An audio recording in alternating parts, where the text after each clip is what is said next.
Hi guys. Alright, so we're gonna get on to part 14 of the Calumet County Sheriff's Department police reports. Investigator John Dietering on November 8th, 2005, along with Detective Jacobs, subsequently did make a copy of these phone calls between Jody and Stephen while she was in jail. 12 in number at approximately 12 p.m. noon on November 8th. These were placed to Stephen's home phone number. Then there are 10 phone calls made to Stephen's cell phone. And they made a CD regarding that. I'm gonna try to go as quick as I can. I have not heard those yet, but I would like to. Deputy Jeremy Hawkins. I was advised by Calumet County Command Post located on the Avery property to get some items that were brought back from the Avery property ready for pickup by DCI agent Matthew Joy to be transported to the Wisconsin State Crime Lab located in Madison. Toothbrush and chapstick, lip moisturizer and a hairbrush, maroon case containing a vibrator sexual device.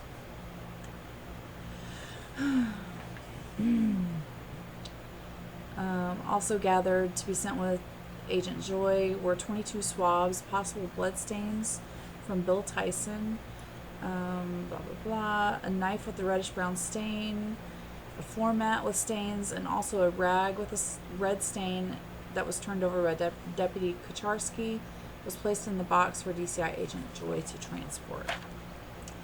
When DCI Agent Joy arrived at the Calumet County Sheriff's Department, he stated he received a Toyota key from Deputy Kucharski while at the scene to be transported to the Wisconsin State Crime Lab located in Madison. Yes, so he got the key. Alrighty, hey, Wendy Baldwin, hi, what you doing? I haven't seen you since the last video. Well, you're just everywhere, aren't you? Alright. Wendy Baldwin, on November 8th, 2005, Wendy Baldwin and Gary Steer were requested by Investigator Wigert to make contact with Michelle Kanzelberger, who is an ex-girlfriend of Earl Avery.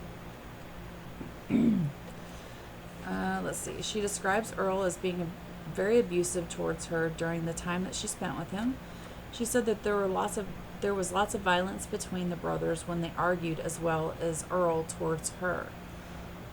She said Earl was not a very easy person to read and that he was a slob, messy, and did not clean up. I asked if Earl ever drank a lot or used drugs. Of course you did, Wendy. And she said no and stated Earl was a big coffee and soda drinker. She said she never saw him using drugs. I asked Michelle to describe Charles and anything she could remember about him. Michelle said Charles is the oldest brother of the family. She said he was married twice and was accused of raping his oldest daughter.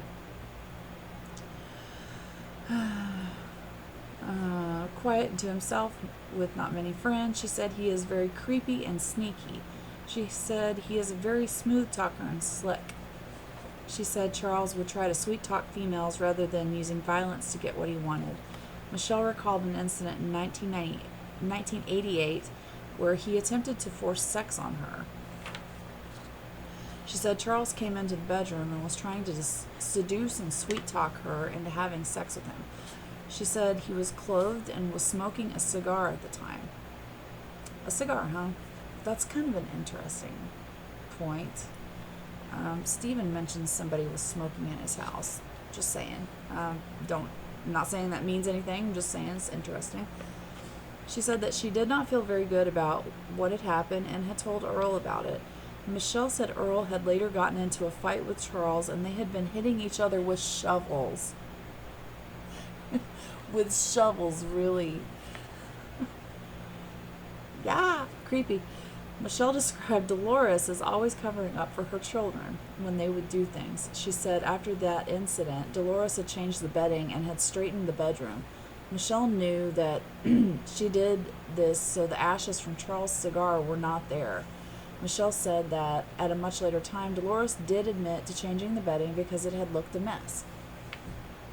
Michelle described Charles as being the main person running the business. She said he would always be there and seemed to be the boss. Michelle did know Stephen was married to Lori, and that while they were still married and Stephen was in jail, excuse me, Stephen had made a proposition to Earl to have sex with his wife, Lori. Michelle said at first Earl and Lori did not want to do that, but they had ended up having sex for approximately 2 years. Wow. Michelle said Earl would have been 15 when this happened and had stopped when he was about 17, which was shortly after she met him. Michelle indicated that of the brothers, she did think, shortly after hearing the news, that Stephen may have been the one that had done this. She did state, however, after rethinking things, she thinks Charles may have had something to do with it. She said it would not surprise her if Charles framed Stephen. Wow, this lady is full of interesting stuff, right? Wonder how much of this is true. She stated Earl had originally forced sex on her. However, she did later consent to it. Michelle said Earl had also had a fascination with an area over by Buffalo Springs. She said there had been 2 girls that died in a car accident, and he was obsessed with that area as well as the girls that had died. I'm wondering, I haven't had a chance to do this, and I forgot about it until just now, about the names of the girls, and maybe if we could figure out a little bit about why he might have been obsessed with them and with that accident and that location. She thought the tree was gone that he used to go by. She said he used to listen to a cassette tape that the girls were playing when they crashed the car. I mean, this is so weird. She said if Earl would have done something like this, he may have taken the person to one of these areas that she described above. Michelle said Stephen may have possibly taken her someplace else, however, did not know where. Michelle said if Charles had done something like this, he wouldn't have been smart enough to take the body off the property. That's just kind of rude. Alrighty. It's the first I've heard of most of that stuff. Alright, Lieutenant Kelly Sipple. On this Tuesday morning, November 8th, 2005, shortly after 9 a.m., we were advised by a trooper that he and his fireman partner had located Teresa's auto license plates in a station wagon just west of the new building. Made contact with Trooper Cindy Payne. Trooper Payne already had started taking information in regards to who had walked in and out of the crime scene. We then taped off the area. Excuse me, at approximately 12:03 p.m., so like 3 hours later. 3 hours later, I took the Wisconsin State Crime Lab team back to the area where the license plates were recovered and then began to process the scene. Why did it take 3 hours to get them over there? Just wondering. Shortly after 1340 hours on Tuesday, November 8th, I had the opportunity to speak with Sergeant Jost.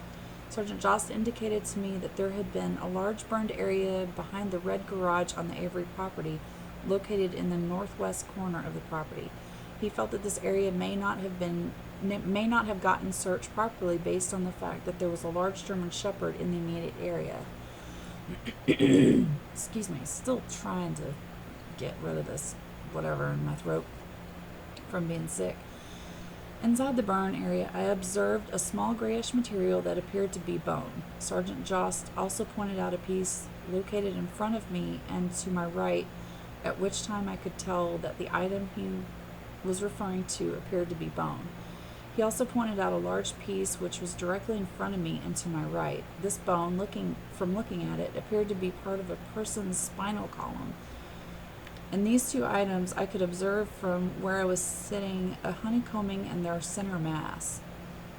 This honeycombing was familiar to me due to the fact that as a child my parents owned a butcher shop and at times we would burn some of the bones of the animals that we butchered. And when cleaning out our burn area, I had the opportunity to observe this same type of event happening in those bones as what I was seeing in the bones in the pit. Two state of Wisconsin DCI agents approached our position. One individual was Tom Sturdivant, and the other individual is a female agent. I do not have her name. I informed the agents that we observed what we felt were several pieces of bone. It should also be noted that prior to checking the burn area, I observed that the area had not been disturbed. It appeared that, due to the previous heavy rains we had through the weekend, that being Saturday night, Sunday morning, received approximately an inch plus in rain. There was a crust over the top of the burn area, the burned ash and materials. It did not appear as if anybody had previously dug into or moved anything within the pile. That's important to note. The two items that were observed were lying directly on the top. With the two agents on scene, I then moved out of the location, advised the command post that we had possibly found some bones. When we located the crime lab, Wisconsin State Crime Lab, they later returned to the location to excavate it. And at this point, while this person is, Kelly Sipple is going to go get the crime lab, people from the crime lab to process the bones they just found in this burn pit, some idiot decides to poke around with a stick and disturb the area. Why would you do that? What's wrong with you? They're bones. You've got a missing person. Hello? You just kind of think, don't fuck with a crime scene, dude. Alright, let's see what we got here. Oh my goodness. Alright. We're going to end it with this right here. Investigator John Dietering, on Tuesday, November 8th at 11:22 hours. Dietering did have contact with Detective Pete McGinty of Two Rivers Police Department. McGinty indicated he had recently had contact with an individual identified as Zena D. Lavora.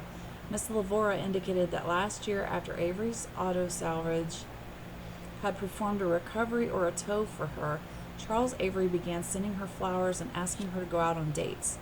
She stated she found this particularly disturbing. She states she did not know Charles Avery prior to this.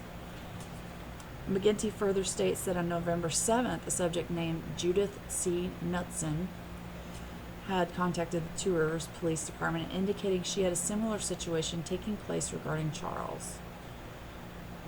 And I'm wondering if this Judith Knutson is related to the lady, Anna Knutson, who called in reportedly seeing Teresa on the side of the road taking pictures of cows. Same last name. Wonder if they're related. I wasn't able to locate anything on that, so if you guys know, let me know. Let's share it. Let's see. This is Miss Lavora. This is her statement. A few days later, Chuck Avery called my cell phone. Chuck asked me if I wanted to go out to dinner. I said no.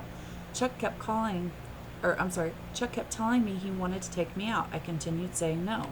Chuck had called 4 to 5 times asking me out to dinner. Each time I said no. After these calls sometime, I returned from work to find a box of candy and a note between my screen door and inner door. The note had Chuck's name and number on it. I later received a message on my cell phone from Chuck. Chuck asked if I had got his candy and if I would go out with him. Chuck's messages seemed like he was mad because I was not calling him back. About a week later, while home, I heard my doorbell ring. Before opening the door, I looked out my window and saw Chuck Avery walking away from my door and to his vehicle. I shut my door and locked it. I saw that Chuck had left a long box wrapped in gift paper. When I opened the box, I found an envelope inside with a $100 bill. I don't remember if there was a note inside. The next day, I received another voicemail on my cell phone. Chuck's message was that by now I should have received his gift and should have spent it on something nice. Over the next 3 weeks, Chuck called me about 6 to 7 times, continuing to ask me out. I was afraid of Avery for his continuing to contact me. I told several coworkers about Chuck Avery's actions. The candy Avery left at my house I brought to work for my coworkers to eat. I still have got the notes at my house by Avery, left at my house by Avery. If I find them, I will turn them over to Detective McGinty. All right, now we're going into Judith Knutson's statement. This is creepy. In July of 2005, I talked to Virgil LaFlash, my supervisor, about getting a part from his brother-in-law, Earl Avery, for my Intrepid. Virgil brought part is what it says, to work, and I wrote out a check for $45 for Earl Avery. After I purchased the part, my neighbor came to the door and told me that a middle-aged man in an older red station wagon went past my house very slow and took pictures of only my house from lot line to lot line. That's creepy. Not saying that was Earl or Chuck or anybody or whatever, but that's creepy. On October 17th, 2005, at approximately 6 p.m., my car was on fire outside when notified by a man going by on his bike. Fire departments arrived. Fire put out by my ex-husband and neighbor Fritz. Car towed to Peterson's gas station in TR. Averys were notified and they retrieved my car for $140 towing charge to Peterson. On October 30th, 2005, my supervisor gave me a note to call Averys to go out to their property, maybe at October 31st, 2005, to get my belongings out of the car. I didn't go because I worked overtime until 3 p.m., federal mogul. Then I realized I needed to help my son for Halloween. Thank God. She puts in, parentheses. Wednesday, November 2nd, I called Avery's to find out about my car and my belongings. Chuck answered the phone. He stated he had been to my house on Tuesday, November 1st, between 1 and 2, and he rang the doorbell and I wasn't home. I asked him if he had the wrong house, and he said no. Talked about my car, then he switched and asked if I would go out to dinner with him. I said, "You don't even know me." Like, it looks like she screamed it. It's all caps. He said Virgil told him all about me. Made some excuse and got off the phone. Friday, November 4th, he stopped at my house with my belongings that he sorted from my car. Didn't call to notify me. I signed over the title to him. As he was leaving, he said, "By the way, the offer still stands." He then wished me a happy birthday. I screamed, "How?" That, I'm sorry, is just so scary, creepy, and weird. But, yeah. Anyway, I don't know. Who knows? Anyway, so that's all for today, I think. I might do some more later tonight, I'm not sure, but I think I'm ready to start reading now. And probably taking over the Clue TV, YouTube, plenty for the day, I imagine. And so check out Clue TV, and thank you guys for watching.